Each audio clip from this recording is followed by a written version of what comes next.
नमस्कार दोस्तों, मेरे YouTube चैनल कहानियाँ में आपका स्वागत है। आज मैं आपके लिए लेकर आई हूँ मुंशी प्रेमचंद जी की लिखी कहानी पूर्व संस्कार। यदि आपको यह कहानी पसंद आए तो इस चैनल को लाइक, सब्सक्राइब और अपने दोस्तों के साथ शेयर ज़रूर कीजिएगा। तो चलिए इस कहानी की शुरुआत करते हैं। सज्जनों के हिस्से में भौतिक उन्नति कभी भूल कर ही आती है।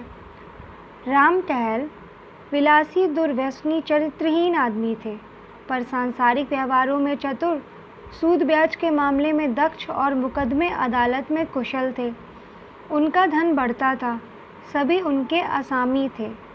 उधर इन्हीं के छोटे भाई शिव टहल साधु भक्त, धर्मपरायण और परोपकारी जीव थे। उनका धन घटता जाता था। उनके द्वार पर 2-4 अतिथि बने रहते थे। बड़े भाई का सारे मोहल्ले पर दबाव था। जितने नीच श्रेणी के आदमी थे, उनका हुक्म पाते ही फौरन उनका काम करते थे। उनके घर की मरम्मत बेगार में हो जाती। रेड़ी, कुंजड़े, साग भाजी भेंट में दे जाते। रेड़ी वाला उन्हें बाजार भाव से दौड़ा दूध देता। छोटे भाई का किसी पर रोब न था। साधु संत आते और इच्छा पूर्ण भोजन करके अपनी राह लेते। 2-4 आदमियों को रुपए उधार दिए भी तो सूद के लालच से नहीं, बल्कि संकट से छुड़ाने के लिए। कभी जोर देकर तगादा न करते कि कहीं इन्हें दुख न हो। इस तरह कई साल गुजर गए, यहाँ तक कि शिव टहल की सारी संपत्ति परमार्थ में उड़ गई। रुपए भी बहुत डूब गए। उधर राम टहल ने नया मकान बनवा लिया, सोने चांदी की दुकान खोल ली, थोड़ी ज़मीन भी खरीद ली और खेती बाड़ी भी करने लगे। शिव टहल को अब चिंता हुई, निर्वाह कैसे होगा। धन न था कि कोई रोज़गार करते, या व्यवहार बुद्धि भी न थी जो बिना धन के भी अपनी राह निकाल लेती है। किसी से ऋण लेने की हिम्मत न पड़ती थी। रोज़गार में घाटा हुआ तो देंगे कहाँ से। किसी दूसरे आदमी की नौकरी भी न कर सकते थे। कुल मर्यादा भी भंग होती। 2-4 महीने तो ज्यों त्यों करके काटे। अंत में चारों ओर से निराश होकर बड़े भाई के पास गए और कहा, भैया, अब मेरे और मेरे परिवार के पालन का भार आपके ऊपर है। आपके सिवा अब किसकी शरण लूँ। राम टहल ने कहा, इसकी कोई चिंता नहीं। तुमने कुकर्म में तो धन उड़ाया नहीं। जो कुछ किया उससे कुल कीर्ति ही फैली। मैं धूर्त हूँ, संसार को ठगना जानता हूँ। तुम सीधे साधे आदमी हो, दूसरों ने तुम्हें ठग लिया। यह तुम्हारा ही घर है। मैंने जो ज़मीन ली है उसकी तहसील वसूल करो, खेती बाड़ी का काम संभालो। महीने में तुम्हें जितना खर्च पड़े मुझसे ले जाओ। हाँ, एक बात मुझसे ना होगी, मैं साधु संतों का सत्कार करने का एक पैसा भी ना दूंगा और न तुम्हारे मुंह से अपनी निंदा सुनूंगा। शिव टहल ने गदगद कंठ से कहा, भैया, मुझसे इतनी भूल अवश्य हुई कि मैं सबसे आपकी निंदा करता रहा हूँ। उसे क्षमा करो। अब से मुझे अपनी निंदा करते सुनना तो जो चाहे दंड देना। हाँ, आपसे मेरी एक विनय है। मैंने अब तक अच्छा किया या बुरा, पर भाभी जी को मना कर देना कि उसके लिए मेरा तिरस्कार ना करें। राम टहल, अगर वह कभी तुम्हें ताना देंगी तो मैं उनकी जीभ खींच लूँगा। राम टहल की ज़मीन शहर से 10-12 कोस पर थी। वहाँ एक कच्चा मकान भी था। बैलगाड़ी, खेती की अन्य सामग्रियाँ वहीं रहती थी। शिव टहल ने अपना घर भाई को सौंपा और अपने बाल बच्चों को लेकर गांव चले गए। वहाँ उत्साह के साथ काम करने लगे। नौकरों ने काम में चौकसी की। परिश्रम का फल मिला। पहले ही साल उपज ड्योढ़ी हो गई और खेती का खर्च आधा रह गया। पर स्वभाव को कैसे बदलें। पहले की तरह तो नहीं, पर अब भी 2-4 मूर्तियाँ शिव टहल की कीर्ति सुनकर आ ही जाती थी और शिव टहल को विवश होकर उनकी सेवा और सत्कार करना ही पड़ता था। हाँ, अपने भाई से यह बात छिपाते थे कि कहीं वह प्रसन्न होकर जीविका का यह आधार भी न छीन ले। फल यह होता कि उन्हें भाई से छिपाकर अनाज, भूसा, खली आदि बेचना पड़ता। इस कमी को पूरी करने के लिए वह मज़दूरों से और भी कड़ी मेहनत लेते थे और खुद भी कड़ी मेहनत करते। धूप, ठंड, पानी बूंदी की बिल्कुल परवाह ना करते थे। मगर कभी इतना परिश्रम तो किया ना था। शरीर शक्तिहीन होने लगा। भोजन भी रूखा सूखा मिलता था। उस पर कोई ठीक समय नहीं। कभी दोपहर को खाया, कभी तीसरे पहर। कभी प्यास लगी तो तालाब का पानी पी लिया। दुर्बलता रोग का पूर्व रूप है। बीमार पड़ गए। देहात में दवा दारू का सुविधा न थी। भोजन में भी कुपथ्य करना पड़ता था। रोग ने जड़ पकड़ ली। ज्वर ने पीलिया ने 6 महीने में काम तमाम कर दिया। राम टहल ने यह शोक समाचार सुना तो उन्हें बड़ा दुख हुआ। इन 3 वर्षों में उन्हें एक पैसे का अनाज नहीं लेना पड़ा। गुड़, घी, भूसा, चारा, उपले, ईंधन सब गांव से चला आता था। बहुत रोए, पछतावा हुआ कि मैंने भाई की दवा दर्पण की कोई फिक्र नहीं की। अपने स्वार्थ की चिंता में उसे भूल गया। लेकिन मैं क्या जानता था कि मलेरिया का ज्वर प्राणघातक ही होगा। नहीं तो यथाशक्ति अवश्य इलाज करता। भगवान की यही इच्छा थी। फिर मेरा क्या वश। अब कोई खेती को संभालने वाला ना था। इधर राम टहल को खेती का मज़ा मिल गया। उस पर विलासिता ने उनका स्वास्थ्य भी नष्ट कर डाला था। अब वह देहात के स्वच्छ जलवायु में रहना चाहते थे। निश्चय किया कि खुद ही गांव में जाकर खेती बाड़ी करूं। लड़का जवान हो गया था। शहर का लेन देन उसे सौंपा और देहात चले आए। यहाँ उनका समय और चित्त विशेषकर गाँवों की देखभाल में लगता था। उनके पास एक जमुना पारी बड़ी रास की गाय थी। उसे कई साल हुए बड़े शौक से खरीदा था। दूध खूब देती थी और सीधी वह इतनी कि बच्चा भी सींग पकड़ ले तो ना बोलती। वह इन दिनों गर्भिण थी। उसे बहुत प्यार करते थे। शाम सवेरे उसकी पीठ सहलाते, अपने हाथों से अनाज खिलाते। कई आदमी उसके ढौड़े दाम देते थे, पर राम टहल ने ना बेची। जब समय पर गऊ ने बच्चा दिया तो राम टहल ने धूमधाम से उसका जन्मोत्सव मनाया। कितने ही ब्राह्मणों को भोजन कराया। कई दिन तक गाना बजाना होता रहा। इस बछड़े का नाम रखा गया जवाहिर। एक ज्योतिषी से उसका जन्मपत्र भी बनवाया गया। उसके अनुसार बछड़ा बड़ा होनहार, बड़ा भाग्यशाली, स्वामी भक्त निकला। केवल 6ठे वर्ष उस पर एक संकट की शंका थी। उससे बच गया तो फिर जीवन पर्यंत सुख से रहेगा। उसके माथे पर एक लाल तिलक था। आंखें कजरी थी। स्वरूप का अत्यंत मनोहर और हाथ पांव का सुडौल था। दिन भर कलोले किया करता। राम टहल का चित्त उसे छलांगे भरते देखकर प्रफुल्लित हो जाता था। वह उनसे इतना हिलमिल गया था कि उनके पीछे पीछे कुत्ते की भांति दौड़ा करता था। जब वह शाम और सुबह को अपनी खाट पर बैठकर आसामियों से बातचीत करने लगते तो जवाहिर उनके पास खड़ा होकर उनके हाथ या पाँव को चाटता था। वह प्यार से उसकी पीठ पर हाथ फेरने लगते तो उसकी पूँछ खड़ी हो जाती और आंखें हृदय के उल्लास से चमकने लगती। राम टहल को भी उससे इतना स्नेह था कि जब तक वह उनके सामने चौके में ना बैठा हो, भोजन में स्वाद न मिलता। वह उसे बहुधा गोद में चिपटा लिया करते।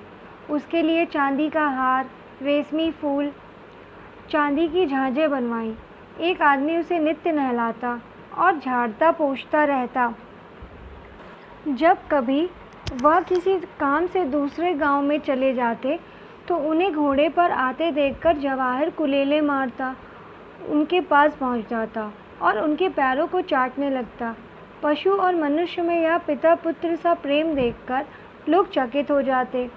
जवाहिर की अवस्था 2.5 वर्ष की हुई। राम टहल ने उसे अपनी सवारी की बैली के लिए निकालने का निश्चय किया। वह अब बछड़े से बैल हो गया था। उसका ऊंचा डील, गठे हुए अंग, चौड़ी छाती और मस्तानी चाल थी। ऐसा दर्शनीय बैल सारे इलाके में न था। बड़ी मुश्किल से उसका बांधा मिला, पर देखने वाले साफ कहते थे कि जोड़ नहीं मिला। रुपए आपने बहुत खर्च किए हैं, पर कहाँ जवाहिर और कहाँ लैंप और कहाँ दीपक। पर कौतूहल की बात यह थी कि जवाहिर को कोई गाड़ीवान हाँकता तो वो आगे पैर न उठाता, गर्दन हिला हिला कर रह जाता। मगर जब रामटहल आप पगहा हाथ में ले लेते और एक बार चुमकार कर कहते, चलो बेटा, तो जवाहिर उन्मत्त होकर गाड़ी को ले उड़ता। 2-2 कोस तक बिना रुके एक ही सांस में दौड़ता चला जाता। घोड़े भी उसका मुकाबला न कर सकते।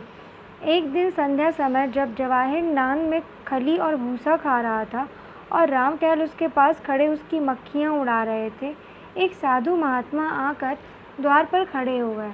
रामटहल ने अविनयपूर्ण भाव से देखा। यहाँ क्यों खड़े हो महाराज, आगे जाओ। साधु, कुछ नहीं बाबा, इसी बैल को देख रहा हूँ। मैंने ऐसा सुंदर बैल नहीं देखा। रामटहल ध्यान देकर, घर ही का बछड़ा है। साधु, साक्षात देव रूप है। यह कहकर महात्मा जी जवाहिर के निकट आए और उसके खुर चूमने लगे। रामटहल, आपका शुभागमन कहाँ से हुआ? आज यहीं विश्राम कीजिए तो बड़ी दया हो। साधु, नहीं बाबा, क्षमा करो, मुझे आवश्यक कार्य से रेलगाड़ी पर सवार होना है। रातों रात चला जाऊंगा, ठहरने से विलम्ब होगा। रामटहल, तो फिर और कभी दर्शन होंगे? साधु, हाँ, तीर्थ यात्रा से 3 वर्ष में लौटकर इधर से फिर जाना होगा। तब आपकी इच्छा होगी तो ठहर जाऊंगा। आप बड़े भाग्यशाली पुरुष हैं कि आपको ऐसे देव रूप नंदी की सेवा का अवसर मिल रहा है। इन्हें पशु न समझिए, यह कोई महान आत्मा है। इन्हें कष्ट न दीजिएगा, इन्हें कभी फूल से भी ना मारिएगा। यह कहकर साधु ने फिर जवाहिर के चरणों पर शीश नवाया और चले गए। उस दिन से जवाहिर की और भी खातिर होने लगी। वह पशु से देवता हो गया। रामटहल उसे पहले रसोई के सब पदार्थ खिलाकर तब आप भोजन करते। प्रातःकाल उठकर उसके दर्शन करते, यहाँ तक कि वह उसे अपनी बहली में भी न जोतना चाहते। लेकिन जब उनको कहीं जाना होता और बहली बाहर निकाली जाती तो जवाहिर उसमें जुतने के लिए इतना अधीर हो और उत्कंठित हो जाता, सिर हिला हिला कर इस तरह अपनी उत्सुकता प्रकट करता कि रामटहल को विवश होकर उसे जोतना पड़ता। 2-1 बार वह दूसरी जोड़ी जोत कर चले तो जवाहिर को इतना दुख हुआ कि उसने दिन भर नान में मुंह नहीं डाला। इसलिए वह अब बिना किसी विशेष कार्य के कहीं जाते ही ना थे। उनकी श्रद्धा देखकर गांव के अन्य लोगों ने भी जवाहिर को अन्न ग्रास देना शुरू किया। सुबह उसके दर्शन करने तो प्रायः सभी आ जाते थे। इस प्रकार 3 साल और बीते। जवाहिर को 6ठा वर्ष लगा।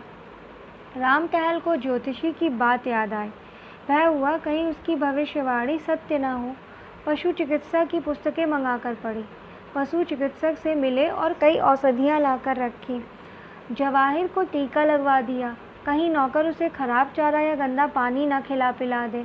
इस आशंका से वह अपने हाथों से उसे खोलने बांधने लगे। पशुशाला का फर्श पक्का करा दिया जिसमें कोई कीड़ा मकोड़ा न छिप सके। उसे नित्य प्रति खूब धुलवाते भी थे। संध्या हो गई थी। रामटहल नांद के पास खड़े जवाहिर को खिला रहे थे कि इतने में सहसा वही साधु महात्मा आ निकले जिन्होंने आज से 3 वर्ष पहले दर्शन दिए थे। रामटहल उन्हें देखते ही पहचान गए। जाकर दंडवत की, कुशल समाचार पूछे और उनके भोजन का प्रबंध करने लगे। इतने में अकस्मात जवाहिर ने जोर से डकार ली और धम से भूमि पर गिर पड़ा। रामटहल दौड़े हुए उसके पास आए। उसकी आंखें पथरा रही थी। पहले एक स्नेहपूर्ण दृष्टि उन पर डाली और चित्त हो गया। रामटहल घबराए हुए घर से दवाएं लाने दौड़े। कुछ समझ में न आया कि खड़े खड़े इसे हो क्या गया। जब वह घर में से दवाइयाँ लेकर निकले तब जवाहिर का अंत हो चुका था। रामटहल शायद अपने छोटे भाई की मृत्यु पर इतने शोकातुर न हुए थे। वह बार बार लोगों के रोकने पर भी दौड़ दौड़ कर जवाहिर के शव के पास जाते और उससे लिपट कर रोते। रात उन्होंने रो रो कर काटी। उसकी सूरत आंखों से न उतरती थी। रह रहकर हृदय में एक वेदना सी होती और शोक से विह्वल हो जाते। प्रातःकाल लाश उठाई गई, किंतु रामटहल ने गांव की प्रथा के अनुसार उसे चमारों के हवाले नहीं किया। यथाविधि उसकी दाह क्रिया की, स्वयं आग दी, शास्त्रानुसार सब संस्कार किए। 13वें दिन गांव के ब्राह्मणों को भोजन कराया गया। उक्त साधु महात्मा को उन्होंने अब तक नहीं जाने दिया था। उनकी शांति देने वाली बातों से रामटहल को बड़ी सांत्वना मिलती थी। एक दिन रामटहल ने साधु से पूछा, महात्मा जी, कुछ समझ में नहीं आता कि जवाहिर को कौन सा रोग हुआ था ज्योतिषी जी ने उसके जन्मपत्र में लिखा था कि उसका छठा साल अच्छा ना होगा, लेकिन मैंने इस तरह किसी जानवर को मरते नहीं देखा। आप तो योगी हैं, यह रहस्य कुछ आपकी समझ में आता है? साधु: हाँ, कुछ थोड़ा थोड़ा समझता हूँ। राम टहल: कुछ मुझे भी बताइए, चित्त को धैर्य नहीं आता। साधु: वह उस जन्म का कोई सच्चरित्र साधु भक्त परोपकारी जीव था। उसने आपकी सारी संपत्ति धर्म कार्यों में उड़ा दी थी। आपके संबंधियों में ऐसा कोई सज्जन था? राम टहल: हाँ महाराज, था। साधु: उसने तुम्हें धोखा दिया, तुमसे विश्वासघात किया। तुमने उसे अपना कोई काम सौंपा था? वह तुम्हारी आंख बचाकर तुम्हारे धन से साधुजनों की सेवा सत्कार किया करता था। राम टहल: मुझे उस पर उतना संदेह नहीं होता। वह इतना सरल प्रकृति, इतना सच्चरित्र मनुष्य कि बेईमानी करने का उसे कभी ध्यान में नहीं आ सकता था। साधु: लेकिन उसने विश्वासघात अवश्य किया, अपने स्वार्थ के लिए नहीं, अतिथि सत्कार के लिए सही, पर था वह विश्वासघाती। राम टहल: संभव है दुर्वस्था ने उसे धर्मपद से विचलित कर दिया। साधु: हाँ, यही बात है। उस प्राणी को स्वर्ग में स्थान देने का निश्चय किया गया, पर उसे विश्वासघात का प्रायश्चित करना आवश्यक था। उसने बेईमानी से तुम्हारा जितना धन हर लिया था, उसकी पूर्ति करने के लिए उसे तुम्हारे यहाँ पशु का जन्म दिया गया। यह निश्चय कर लिया गया कि 6 वर्ष में प्रायश्चित पूरा हो जाएगा। इतनी अवधि तक वह तुम्हारे यहाँ रहा। ज्यों ही अवधि पूरी हो गई, त्यों ही उसकी आत्मा निष्पाप और निर्लिप्त होकर निर्वाण पद को प्राप्त हो गई। महात्मा जी तो दूसरे दिन विदा हो गए, लेकिन राम टहल के जीवन में उसी दिन से एक बड़ा परिवर्तन दिखाई पड़ने लगा। उनकी चित्त वृत्ति बदल गई, दया और विवेक से हृदय परिपूर्ण हो गया। वह मन में सोचते, जब ऐसे धर्मात्मा प्राणी को जरा से विश्वासघात के लिए इतना कठोर दंड मिला, तो मुझ जैसे कुकर्मी की क्या दुर्गति होगी। यह बात उनके ध्यान से कभी ना उतरती थी।